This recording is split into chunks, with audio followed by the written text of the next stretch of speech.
করিনি। আমি পথ সম্মুখে যাহা পাই মৃত্যু চিরন্তন সত্য, কিন্তু কিছু বিদায় রেখে যায় পাহাড় সম আক্ষেপ আর না বলা বেদনা। মৃত্যুর আগে এক বিশেষ সাক্ষাৎকারে নিজের তেমনই এক অপূর্ণ ইচ্ছার কথা জানিয়ে চোখের জল ফেলেছিলেন ওসমান হাদি। এবি পার্টির সাধারণ সম্পাদক আছাদুজ্জামান ফুয়াদকে দেয়া এক সাক্ষাৎকারে ফুটে উঠেছে এক অসহায় পিতার হৃদয় বিদারক আরতি। সাক্ষাৎকারে হাদি নিজের আধ্যাত্মিক বিশ্বাসের কথা তুলে ধরেন। তিনি নিজেকে পুরোপুরি আল্লাহর কাছে সঁপে দিয়েছেন, তবে বাবা হিসেবে সন্তানদের ভবিষ্যৎ নিয়ে তিনি শঙ্কিত ছিলেন। হাদি বলেছিলেন, মন খারাপ হয় আল্লাহ যদি আমাকে কোনোদিন নিয়ে যায়, তো এই ছেলে মেয়েগুলোর কি হবে।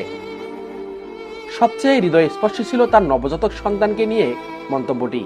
হাদি অশ্রুসিক্ত নয়নে জানান, তার সন্তানের বয়স মাত্র 3 মাস, কিন্তু পরিস্থিতির কারণে এই 3 মাসে তিনি তার সন্তানকে 30 মিনিটের জন্য কোলে নেয়ার সুযোগ পাননি। একজন বাবার জন্য এর চেয়ে বড় আক্ষেপ আর কি হতে পারে, তা তার কণ্ঠের জড়তাতেই স্পষ্ট ছিল।